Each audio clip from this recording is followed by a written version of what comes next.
ETF index mutual funds నేర్చుకుని స్టాక్ మార్కెట్లో రాణించాలనుకుంటున్నారా? వెంటనే ఈ నెంబర్కి కాల్ చేయండి. Hello viewers, welcome back to our channel. ప్రస్తుతం మనతో పాటు ఉన్నారు consumers affair committee chairman Mandadi Krishna Reddy గారు. సార్తో మాట్లాడదాం. నమస్తే సార్. నమస్కారం అమ్మా. సార్, రీసెంట్గా అమెరికా వెళ్ళినటువంటి ఒక మహిళ ఎయిర్పోర్ట్లో దిగగానే అక్కడ ఉన్నటువంటి officers, customs and border security officers ఎవరైతే ఉంటారో ఆమెను పట్టుకొని ఆమె దగ్గర గ్రీన్ కార్డ్ తీసేసుకొని దాని మీద విజిటింగ్ స్టాంప్ వేసేసారంట. అంటే గ్రీన్ కార్డ్ ఉన్న వాళ్ళకి విజిటింగ్ స్టాంప్ ఎలా వేస్తారు, అది అసలు ఏంటి ఒకసారి దాని గురించి? ఇప్పుడు ట్రంప్ వచ్చిన తర్వాత ఎలాంటి జాగ్రత్తలు తీసుకుంటున్నారంటే, అక్కడ ఉన్నటువంటి ఇల్లీగల్ ఇమిగ్రేట్స్ని పంపించడమే కాదు, పనికి మాలిన వాళ్ళు, పనికిరాని వాళ్ళు, అమెరికాకు భారంగా ఉండేవాళ్ళు, అమెరికా నుంచి ఏదైనా లాభాన్ని సంపాదించేటువంటి వాళ్ళందరినీ ఏర్పారేయమనేటువంటి పరిస్థితులు ఒక రకంగా ఆర్డర్స్ వచ్చాయి వాళ్ళకి. ఆ ఆర్డర్స్ ప్రకారమే వాళ్ళు ఏం చేస్తున్నారంటే, ఇప్పుడు మన పట్టుకున్నటువంటి లేడీ ఎవరుతున్నారు, షీఈ్ అ ఓల్డ్ లేడీ. తనకి ఏజ్లు, తనకు కూతురు ఎయిర్పోర్ట్లో వెయిట్ చేస్తుంది బయట. తను వచ్చింది, దిగిన తర్వాత తను కొన్ని క్వశ్చన్స్ వేశారు వాళ్ళు. అసలు ఎందుకు ఫ్రీక్వెంట్గా వెళ్ళి వస్తుంది ఇండియాకి? సంవత్సరంలో చాలాసార్లు వెళ్ళవడం, ఇండియాకి వెళ్తుంది, మళ్ళీ అమెరికా వస్తుంది, మళ్ళీ ఇండియాకి వెళ్తుంది, మళ్ళీ అమెరికా వస్తుంది, ఇలా తిరుగుతుంది ఆవిడ. ఇన్నిసార్లు విజిట్ చేస్తున్నావు దేనికోసం? నువ్వు ఏమైనా బిజినెస్ చేస్తున్నావా? నువ్వు అమెరికాలో బిజినెస్ ఏమి లేవు, కానీ ఇండియాలో ఏమైనా బిజినెస్ చేస్తున్నావా? అమెరికా ఏమంటుని ఇండియాకు తీసుకెళ్లే ప్రయత్నం జరుగుతోందా? ఇలాంటివన్నీ వాళ్ళు క్వశ్చన్స్ వేశారు. ఈ క్వశ్చన్స్లో తనకు ఇంగ్లీష్ 100% తనకు రాదు, కొంత వచ్చు కొంత రాదు. తను చెప్పిన ఆన్సర్స్ తికమక్గా ఉన్నాయి, సూట్ అవ్వట్లేదు. రెండోది ఏంటంటే, తనకు సంబంధించినటువంటి వాట్సాప్లు కానీ లేకపోతే మిగతా కానీ వాళ్ళు కొంత వెరిఫికేషన్ చేస్తే అమెరికాలో ఏదో కొంత బిజినెస్ జరుగుతున్నట్టుగా అనిపించింది. అంటే ఇండియాలో జరుగుతున్నట్టుగా అనిపించింది. అంటే అమెరికాకు సంబంధించిన డబ్బులు ఇక్కడ ఉన్నటువంటి ఇండియన్స్ ని అందరి దగ్గర డబ్బు తీసుకొని తను అమెరికాకు వెళ్ళి, అమెరికా లోపల ఇండియాకు వెళ్ళిన తర్వాత తను అక్కడ బిజినెస్ చేస్తోంది. అంటే ఆ బిజినెస్ ఏదో అమెరికాలో చేస్తే దానివల్ల ట్యాక్సెస్ వస్తే అది అమెరికన్స్కి ఎంతో మేలు జరుగుతుంది. అమెరికాలో ఉన్న డబ్బుని ఇండియాకి తీసుకెళ్లడం వల్ల ఇండియన్స్ బెనిఫిట్ అవుతారు తప్ప అమెరికన్ బెనిఫిట్ అయ్యే అవకాశాలు లేవు. కాబట్టి వాళ్ళు ఎంతసేపు ఏం చూస్తున్నారంటే, అమెరికాకు బెనిఫిట్ ఎట్లా తీసుకురావాలి, అమెరికాను అగ్రరాజ్యంగా నిలబెట్టాలి, అమెరికా ప్రపంచాన్ని డామినేట్ చేసి తీసుకోవాలి. ఇప్పుడే ట్రంప్ చెప్పే విధానం ఇదే. అమెరికన్స్ ఇంత ముందుకున్న గ్రేట్ అయిపోవాలి, ఇంతకన్నా చాలా బిగించాలి, ఇప్పుడు ప్రపంచం మీద అంతా ఆధిపత్యం చెలాయించాలి. అలా చెలాయించాలంటే డాలర్ విపరీతమైన రేట్ రావాలి, ఇక్కడ ఉన్న వాళ్ళందరికీ ఉద్యోగాలు రావాలి, ఇక్కడ ఉన్న వాళ్ళందరూ సంపన్నులు అయిపోవాలి. అమెరికాకు ఇతర దేశాలకు మధ్యలో తేడా చాలా విపరీతంగా ఉండాలి, అంటే ఎప్పటికీ అందుకోలేని పరిస్థితి తీసుకురావాలి. అలాంటి పరిస్థితికి నేను తీసుకొస్తానని చెప్పి ప్రామిస్ చేశాడు ట్రంప్. అందుకే ఓట్లు వేశారు. ఓట్లు వేసిన తర్వాత ఏం చేశాడు, ఇల్లీగల్ ఇమిగ్రెంట్స్ ని సంఖ్యలు వేసి మరి తీసుకొచ్చి ఆ దేశాల్లో మొదలుపెట్టాడు. సంఖ్యలు వేయడం అంటే మనకి తెలుసు కదా, మరి అట్లాంటి ఆర్థిక నేరస్తుల్లో మిగతా వాళ్ళని చేసినట్టుగా తీసుకొచ్చేస్తున్నారు. ఇండియాకు తీసుకొచ్చిన వాళ్ళని కూడా సంఖ్యలు వేసి పట్టుకొచ్చారు. ఇప్పటిదాకా వచ్చినట్టు విమానాలనే అంటే వచ్చాయి. సరే, మోడీ వెళ్ళి మనం రిక్వెస్ట్ చేసి మేము మా వాళ్ళని మేము తీసుకొచ్చుకుంటాం, మీరు తీసుకురావాల్సిన అవసరం లేదు, మీరు ఎవరెవరు ఉన్నారు ఇల్లీగల్స్ మీరు గుర్తించండి, వాళ్ళు మాకు అప్పచెప్పండి, మేము తీసుకొచ్చుకుంటాం అని చెప్పాడు. బహుశా అది ఆచరణలోకి రావచ్చు.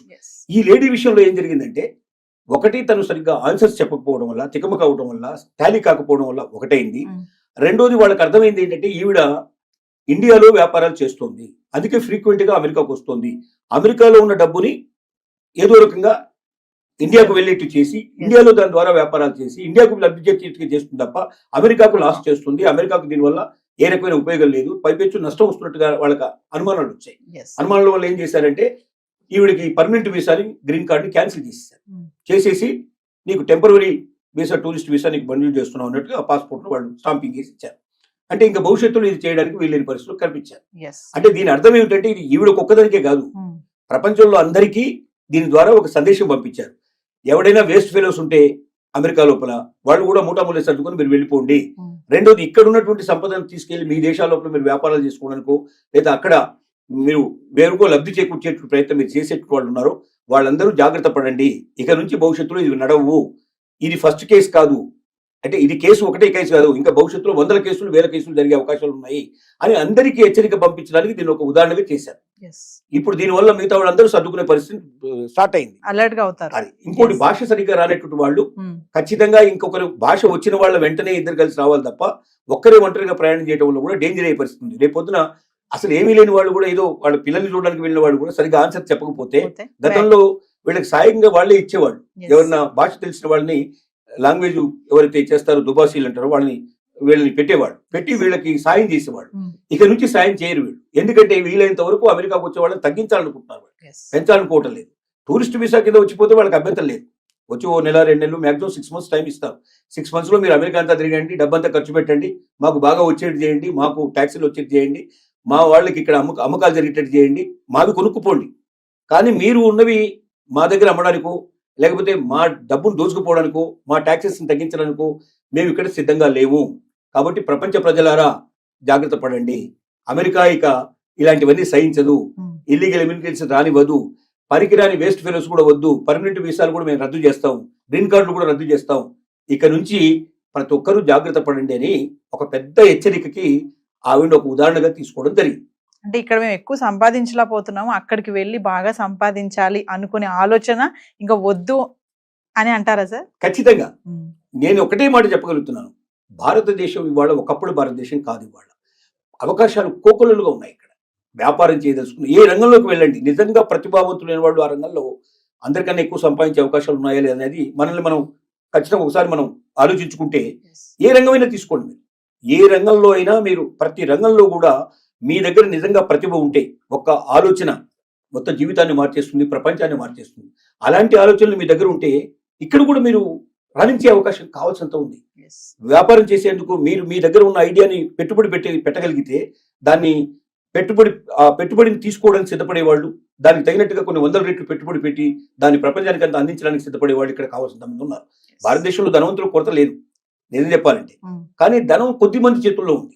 మొత్తం దేశంలో సంపద అంతా కూడా 10% దగ్గర ఉంటే 90% దగ్గర డబ్బు తక్కువ ఉండేట్లు పరిస్థితి ఏర్పడింది. కాబట్టి ఈ 10%లో ఉండేట్లు వాళ్ళు కూడా కోకొల్లలుగా వాళ్ళు పెట్టుబడి పెట్టడానికి సిద్ధంగా ఉన్నారు. మీ దగ్గర ఐడియా ఉందా, మీ దగ్గర క్యాపబిలిటీ ఉందా, ఉంటే బయటికి రండి. ఇక్కడే లేని వాళ్ళు అక్కడ పోయి ఏం చేస్తారు? కాబట్టి ఒకప్పుడు అంటే ఇండియాలో అవకాశాలు లేదు కాబట్టి మీరు అమెరికాను వెతుక్కుంటూ వెళ్ళారు. ఇవాళ అవకాశాలు ఇండియాలో ఉన్నాయి. లేదని ఎవరంటే నాకు జాబ్ దొరకటం లేదు, నాకు పని దొరకటం లేదు అంటే వాళ్ళంత సోమరిపోతు ఇంకోటి లేనట్టు మాట. ఎందుకంటే రోజు మీరు చూడండి, పేపర్ తీయండి ఒకసారి, పేపర్లు తీస్తే కొన్ని వేల జాబ్స్ కనపడతాయి. కానీ మన వాళ్ళు వెతికేది ఏమిటంటే వైట్ కలర్ జాబ్ కావాలి, కష్టపడకుండా సంపాదించాలి, నేను ఎప్పుడు ఏసీలో కూర్చోవాలి, కార్లలో తిరగాలి, ఇలాంటి కోరికలు ఉండేవాడు కష్టం. ఏ జాబ్ అయినా సరే నేను చేస్తానని సిద్ధపడితే జాబ్ దొరకపోవడం కాదు, కావాల్సినంత సంపాదించుకునే అవకాశం ఉంది. ఒక జాబ్ కాదు, పొద్దున్నే మళ్ళీ పార్ట్ టైం కూడా చేసుకునే పాసిబిలిటీస్ ఉన్నాయి. కాబట్టి నేను ఒకటే చెప్పగలుగుతున్నా ఏంటంటే, అలాంటి అమెరికాకు వెళ్ళి అక్కడ బందీలుగా మనం పట్టుబడి సంఖ్యలు వేయించుకొని ఈ దేశానికి వచ్చి ఆ అవమానాలు భరించేదానికన్నా మీ దగ్గర శక్తి ఉంటే, క్యాపబిలిటీ ఉంటే ఈ ఐడియాని ఎలాగ బయటకు తీసుకురావాలి, ఎలాగా సమాజం ఇవాళ సోషల్ మీడియా కావాల్సినంత తీసుకుంది. మీకు మీ దగ్గర ఒక మంచి ఐడియా ఉంటే మీరు సోషల్ మీడియాకి ఇవ్వండి, ఆటోమేటిక్గా ఎవరు చేరాలో వాడు చేరుతుంది, మిమ్మల్ని వెంటనే వాడే పిలుస్తాడు, వెతుక్కుంటూ వస్తాడు మిమ్మల్ని. కాబట్టి ప్రతిభావంతులారా, మీ ప్రతిభని వేరే దేశాలకు అమ్మడానికి ప్రయత్నం చేయకండి, మన దేశంలోనే మీరు తీసుకొని మీరు రాణించండి, మీరు దాని ద్వారా మన దేశానికి సేవ చేయండి అని చెప్పి మరొకసారి విజ్ఞప్తి చేయాల్సి వస్తుంది. అంటే సార్ ఒక విషయం ఫైనల్ గా చెప్పండి సార్, గ్రీన్ కార్డ్ హోల్డర్స్ ఎవరైతే ఉన్నారో వాళ్ళందరూ కూడా జాగ్రత్తగా ఉండాలి, లేదంటే వాళ్ళ వీసా కూడా రద్దు అయిపోయే ఛాన్సెస్ ఉంది, గ్రీన్ కార్డ్ కూడా పోవచ్చు. ఎంత క్లియర్ గా చెప్పాడంటే, గ్రీన్ కార్డు ఉన్న వాళ్ళ పిల్లలు కూడా అమెరికన్స్ కాదని చెప్పేశాడు. ఇంకా దాని అర్థం ఏంటి? గ్రీన్ కార్డ్ అనేది ఒక పత్రం మాత్రమే, ఒక పేపర్ మాత్రమే. అంటే నువ్వు అక్కడ జాబ్ చేస్తున్నావు, నీకు ఒకవేళ ఆ జాబ్ ఆల్రెడీ నీకు పద్ధతి ప్రకారం వచ్చి ఉంటే ఆ జాబ్ చేసుకోవడం నీకు పనికి వస్తుంది. కానీ నువ్వు పర్మనెంట్ రెసిడెన్సీ రాకుండా, పర్మనెంట్ రెసిడెంట్ అనేది మళ్ళీ వేరే, పర్మనెంట్ రెసిడెన్సీ నీకు రాకుండా, నువ్వు రెసిడెంట్ కాకుండా అక్కడ నీకు అమెరికా లోపల అమెరికా పౌరసత్వం నీకు లేదు. అమెరికా పౌరసత్వం అంటే గ్రీన్ కార్డు యొక్క వాల్యూ ఎంత? తాత్కాలికమైంది తప్ప అది ఏం లేదు. అంటే L1 వీసా లాంటిది ఒక రకంగా చెప్పాలంటే గ్రీన్ కార్డు కూడా. L1 వీసా 3 ఏళ్ళు పనిచేస్తే గ్రీన్ కార్డు ఒక 5 ఏళ్ళు పనిచేస్తుంది, 10 ఏళ్ళు పనిచేస్తుంది, లేదా వాడికి ఎప్పుడు కోపం వస్తే అప్పుడు పంపించేస్తాడు. కాబట్టి గ్రీన్ కార్డు ఉన్నంత మాత్రంలో నేను అమెరికన్ని, ఇంకా నాకు ఏ రకమైనటువంటి ఆపద లేదు, నేను లైఫ్ లాంగ్ ఇక్కడే ఉంటానని ఎవరన్నా కళ్ళు కంటే ఆ కళలు కళ్ళని చెప్పి నిరూపించడానికే మన ఆ లేడీ ఉదంతం అనేది ఒక రకంగా చెప్పుకోవచ్చు. థ్యాంక్ యూ అండి, నమస్కారం.